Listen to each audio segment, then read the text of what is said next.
신명기 25장 1절부터 10절 말씀 마음을 집중하시고 함께 읽어보십니다.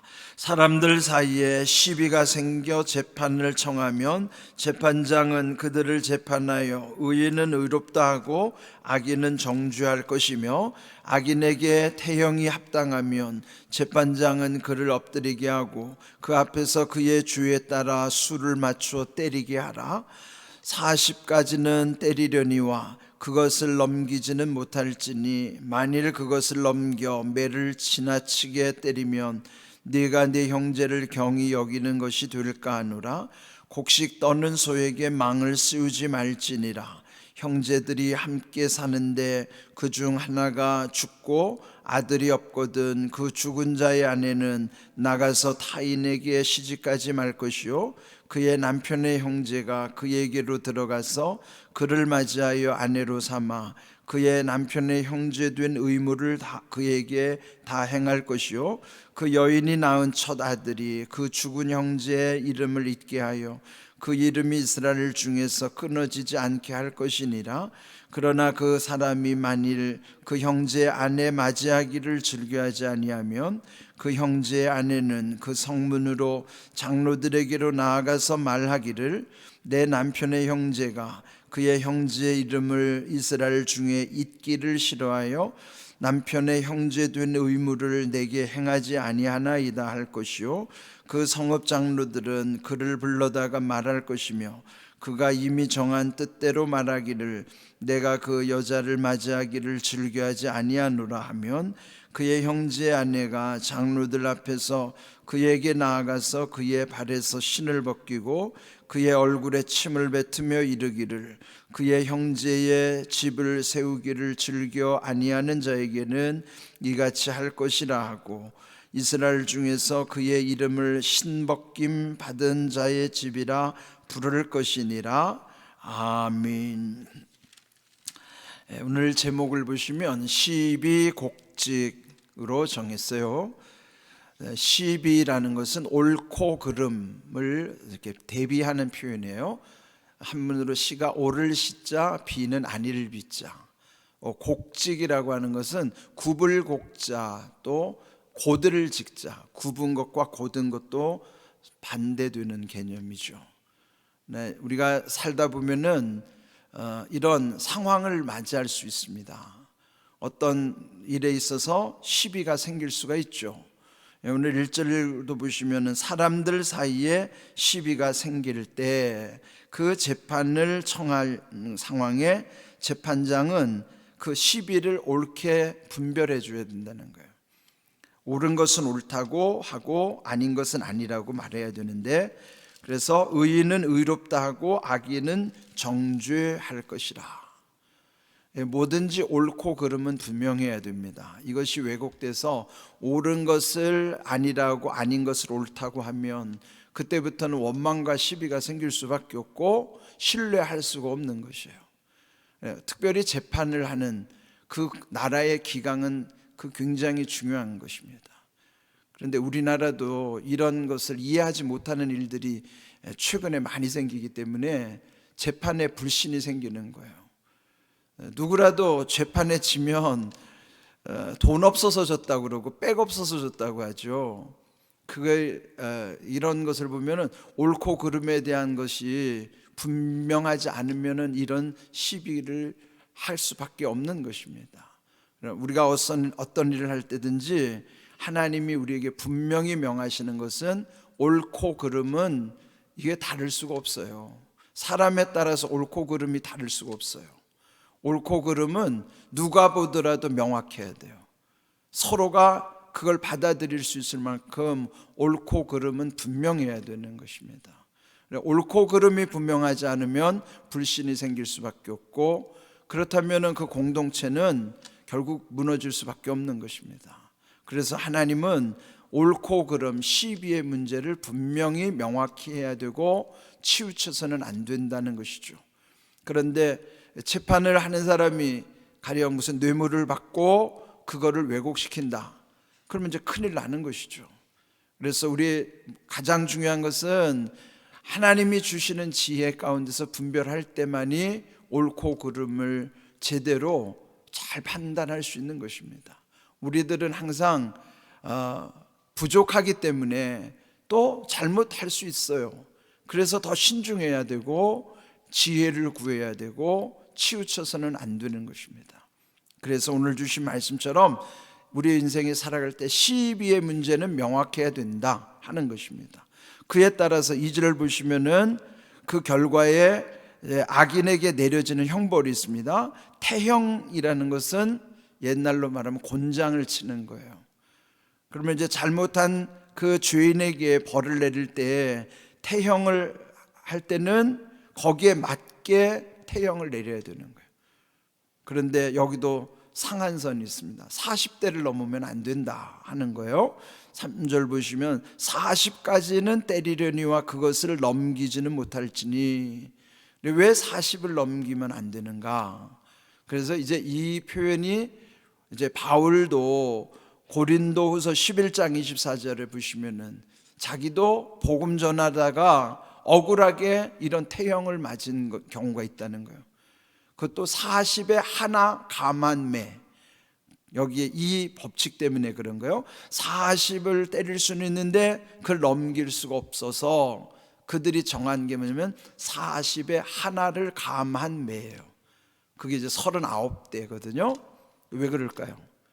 이제 40까지 때리다 보면 사람이기 때문에 실수로 한 대를 더 때릴 수도 있기 때문에 실수할 것을 방지하기 위해서 40에 하나를 감한 매를 정해 놓는 거예요. 그래서 혹시 39대를 샜는데 잘못 한 번 더 때려도 40을 넘지 않도록 이렇게 철저하게 규정하는 것입니다. 그런데 그러면 사람이 40대를 맞으면 그게 온 몸이 배겨나겠습니까? 그래서 바울도 그런 매를 5번이나 맞았다는 거예요. 얼마나 고난을 당했는가. 복음 전하면서 바울이 그런 고통을 당한 것을 말씀한 내용도 있었습니다. 이렇게 40에 하나 감한 매에 대해서 철저하게 지키라 하는 것입니다. 이런 것 보면은 옳고 그름에 따라서 만약에 이 재판을 왜곡시켜서 옳은 사람을 태형을 내려서 이렇게 한다면 큰일 나잖아요. 그러니까 이런 모든 특별히 분별할 때 우리가 이 옳고 그름에 대해서는 아주 신중해야 되고 또 함부로 해서는 안 되고 더구나 공적으로 재판 업무를 담당하는 사람들은 아주 이 말씀을 유념해야 되는 거예요. 그 다음 4절을 보시면 곡식 떠는 소에게 망을 씌우지 말라. 네, 이거는 그 시대 하나의 격언처럼 쓰였던 말입니다. 이것은 실제로 그 소를 이용해서 추수할 때에는 곡식을 떨 때 그 소에 망을 씌우지 말라는 것은 소가 먹을 수 있을 만큼 그 곡식을 먹도록 해줘라 하는 거예요. 이거는 격언으로서는 또 고용주가 어떤 사람을 부릴 때도 그 임금을 넉넉히 주라고 하는 표현과도 또 그런 교훈적인 격언이기도 한 것입니다. 그러니까 3,500년 전에 이런 기준을 하나님께서 만들어 주셨다 그러면 여러분 얼마나 하나님이 정말 우리에 대한 사랑과 관심이 큰 겁니까? 또 정말 억울한 사람이 없도록 또 약자들, 가난한 자들을 보호하기 위해서 이렇게 하나님이 귀한 관심과 사랑을 이렇게 말씀 속에 담아 주셨다고 하는 것입니다. 그 다음 말씀이 중요한데요, 5절부터 10절은 일종의 계대 결혼법이에요. 네, 이것은 오늘날 우리의 문화와는 전혀 맞지 않지만은 그 시대에 그 하나님이 다스렸던 그 나라 그 백성들에게는 이 법이 아주 중요한 법이었습니다. 여기 계대결혼법이라는 것은 일명 만약에 결혼을 했는데 남편이 죽었어요. 그러면은 일반적으로는 재혼을 해야 되잖아요. 다른 남자와 재혼을 해야 되는데 만일 그 집에 아이가 없는 상태에서 남편이 죽었습니다. 근데 그 집에 형제가 여럿이에요. 그러면 그 남편이 죽었는데 그 아내는 다른 집으로 시집을 못 가고 그 집안의 그 자녀를 이어가야 된다는 것 때문에 그 형제들 중에 하나와 결혼을 해야 된다는 거예요. 만약에 장남이 죽었으면은 둘째 아들과 결혼해야 된다는 거예요. 또 둘째가 죽으면 셋째하고, 그러니까 그런 식으로 해서, 우리 말도 그런 거 있잖아요. 한번 그 집에 가면 속된 말로 그 집 귀신이 되라고 하는 말인데, 그 좋은 말은 아니지만, 그러나 어쨌든 그 고대에 그 집안의 그 생명을 이어가는 것을 이렇게 귀히 여긴 것입니다. 오늘날하고는 절대 맞지는 않지만 하나님이 왜 그리 하셨는가? 그래서 그 의무를 이어볼 뿐만 아니라 그 집의 모든 것이 대를 이을 수 있도록 한 것이죠. 그런데 문제는, 여기에서 문제는 뭐냐면, 만약 그 아내는 그 다음 형제에게 시집 가기를 원하는데 그 형제가 반대하는 거예요. 그렇게 할 수 없다 할 때, 그러면 이걸 어떻게 해야 될 것인가 하는 내용이에요. 그럴 때 여기 7절 이하에 보면은 그 아내는 그 성중의 장로들에게 찾아가서 사실을 고하고, 그러면은 그 장로들이 형제에게 말할 거 아니겠어요? 권면을 한단 말이에요. 그래도 듣지 않을 경우에는 어떻게 할 것인가? 9절을 보시면은 그 형제 아내가 장로들 앞에서 그렇게 하지 않는 그러니까 뭐냐면 어떻게 되는 거예요? 그 시동생이 되는 거죠. 예? 결혼을 해야 하는 시동생이 만약에 반대를 한다 그러면 그 신발을 벗긴 다음에 얼굴에 침을 뱉고 이르기를, 그의 형제 집을 세우기를 즐겨 아니하는 자에게는 이같이 할 것이라. 신을 벗기고 침을 뱉는 그 수치스러운 일이죠. 그렇게 함과 동시에 10절, 그의 이름을 신벗김 받은 자의 집이라 부를 것이라. 그 집에다 그걸 붙여놓는 거예요. 신벗김을 받은 자의 집. 근데 그 의미는 이 집은 하찮은 가문이라는 그런 가문의 수치를 대문에다 걸어놓는 거예요. 그런 가부장 사회에서 얼마나 큰 불명예입니까? 이제 그렇게 하는 것은 그만큼 가정에 대를 잇는 것을 중요하게 여기고, 하나님은 그 가정을 통해서 복을 있게 하시는 그 시대적인 그런 풍습이 있었던 것이죠. 그런데 이제 이 사건을 가지고 예수님 시대에 시비를 걸었어요. 그게 누굴까요? 사두개인이. 사두개인이 예수님께 와서 질문하는 겁니다. 그래서 사두개인들은요, 부활도 믿지 않고 영적인 세계도 믿지 않아요. 천사도 믿지 않아요. 사두개인들 아주 현실적인 사람들이기 때문에 그저 하나님이 현세에 복을 주셨다, 내세는 없다. 그런 사두개인들이 이 법을 가지고 예수님께 들이민 거예요. 만약에 이런 경우가 있다면, 칠형제 중에 마지가 결혼했는데 죽었어요. 그런데 둘째도 결혼했는데 또 죽었어요. 그래도 7형제까지 이런 경우가 있을 수는 없겠죠. 그런데 극단적인 걸 예수님께 물어보는 거예요.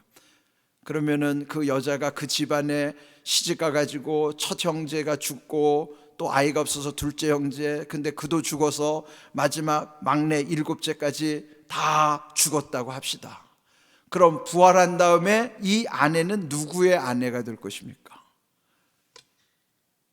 이거 아주 헷갈리는 질문 아니에요? 예?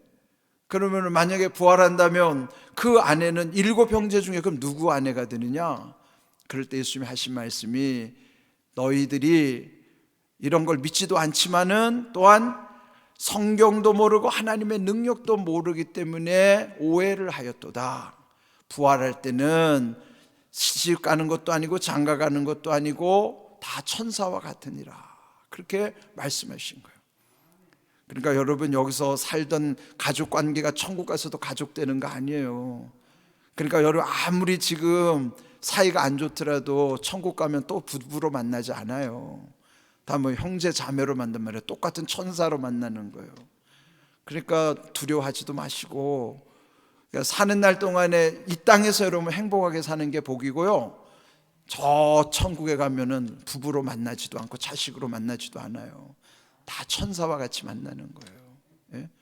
그래서 여러분, 우리가 이 땅에 있을 때 서로 잘해야 되는 거예요. 예? 그래, 너무 그냥 사는 게 힘드니까, 예? 얼마나 그냥 그 부부 사이에 안 좋으면, 그 할아버지가 죽었는데 그 믿지 않는 아내가, 예?